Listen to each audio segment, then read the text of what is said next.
Good evening, Toby. Always lovely to chat to you. Should I immediately get my children off TikTok? Yes, probably you should. Look, for a number of reasons. Not that you don't have many interviews before COVID where you have to swipe the messages off your screen, do you?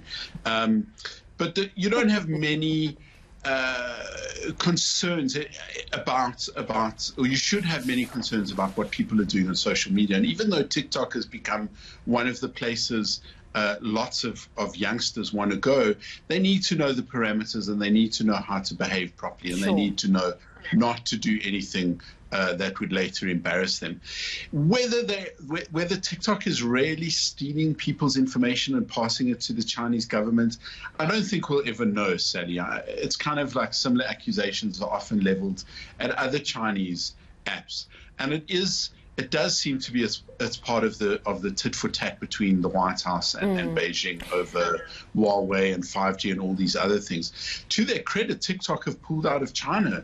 Out of Hong Kong, because of what's going on there, in criticism of the imposition of these very strict security laws. So TikTok, in its own right, appears to be doing things that go counter to the narrative we're being told by many countries. There's also a spat going on between China and India. So the Indian government has banned a whole bunch of Chinese apps.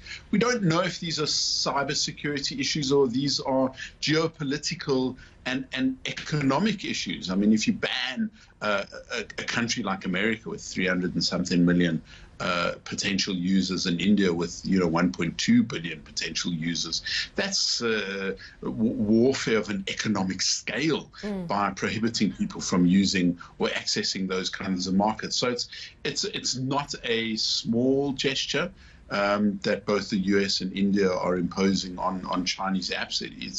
It's potentially catastrophic for their numbers, and certainly their numbers in the West. So here's the thing with TikTok, it's really quite a lot of fun. It is. And I say that as a parent who's been subjected to watching a number of the videos and tried a number of the dances. So your concerns really are generally with a child being involved in too many sort of social media apps, and I get that. But you're saying essentially that it looks more likely a trade tit for tat, and that the company itself may not be involved at all in any sort of information sharing. It could well be. I mean, it's a similar position that Huawei finds itself in, and I'm much more familiar with Huawei as a company. They make incredible technology. Their science and research and development is unbelievable. It's world class. Some of the stuff they do is amazing. But you can't have a conversation around technology in this age of cybersecurity fears. Could they be tapping into your communication? Could they not? I mean, all I want, Sally, is whoever's reading my email, please can they start replying for me? And this big unknown of exactly how safe it is online, we come home to the very sad news that some of the country's most well-known magazines are scaling down or changing or closing completely. News today from Media 24. 500 job cuts, very likely, at the Media 24. 5 magazines, 2 papers to close. Among them Men's Health, Women's Health, and of course Drum Magazine is going to go only online. And Drum Magazine has survived a lot over the years. So is this just a new incarnation? Yes, I think it is, and in a way we need to think about it like that. We need to think differently about the nature of print media, and I speak as a journalist and a lover of newspapers and magazines and a publisher of a magazine. We have to think about it in a different way, and of course digital is the way to go, but it's never nearly as profitable for any publisher as print is. And print is going to become, I think, to my mind, like a quarterly or a bi-monthly sally of great quality, and it'll be read by a niche amounts of players. Luckily, Stuff is a independently owned business. Myself and my partner Sally Hudson, we have been lucky enough to be nimble enough to change how we respond to these crises. And one of those is that print is just part of what you do as a publisher. You've got to get into all of the other things like NCA does, into podcasting, into videos, into all sorts of things. It's by nature the nature of being a media company in the 21st century, and especially in the age of COVID. So your Stuff magazine has not been affected, as you say. You're trying to iterate and change and move with the times. But what does that say also about journalists? I mean, the challenge for magazines is there, but it's the same challenge for journalists to reinvent, especially those facing retrenchment. Of course, it's not just Media 24. We know that there's talk about SABC having to retrench it. Of course, in May was the closure of Cosmopolitan, and Associated Magazines closed as a whole. So there's a lot of journalists who need to look at reinvention. Indeed, and Caxton Magazines also announced recently that they're going to shut down similar titles. They're also trying to find buyers for them, as Media 24 is. I rent offices from Caxton's in Jansbach, just down the road from the ENCO studio. So there are a lot of journalists who are going to be out of work.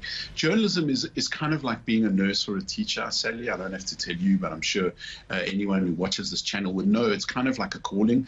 Journalists become journalists because of a need to do some good in society. I don't know how else to describe it. The same reason teachers teach young kids and nurses look after sick people. Journalists have a very crucial role in society, and the nature of these very rapid changes to the industry mean the nature of journalism is fundamentally changing, but it also means there are simply less and less jobs in the market for people who are so well trained as journalists. 500 people from Media 24, 80 people from Caxton's. I'm not sure how many from maybe 200 from Associated Magazines. It's nearly 800 people without a job. Who are very good at telling stories. And of course, what we've done at Stuff is adapt. We do what we do in journalism, we do it in a different way. We've launched a gaming site, Stuff Plays, an esports league. We're doing podcasts, we're doing video, we're doing lots of different things. And, we, like the Mail and Guardian, that expressed such fears about being able to stay alive. We're the same. We may not break corruption stories, but we're part of this rich tapestry of freedom of information, as are all of these magazines, and the fact that they're leaving us it leaves society and it leaves democracy bereft of many different voices. Even if they are not breaking corruption stories, they are a part and parcel of all of this brilliant information on the internet. Thank you so much for your views this evening. That's Toby Shapshak talking to us about Media 24 cutting some 500 jobs, closing a number of titles, and of course the safety of TikTok.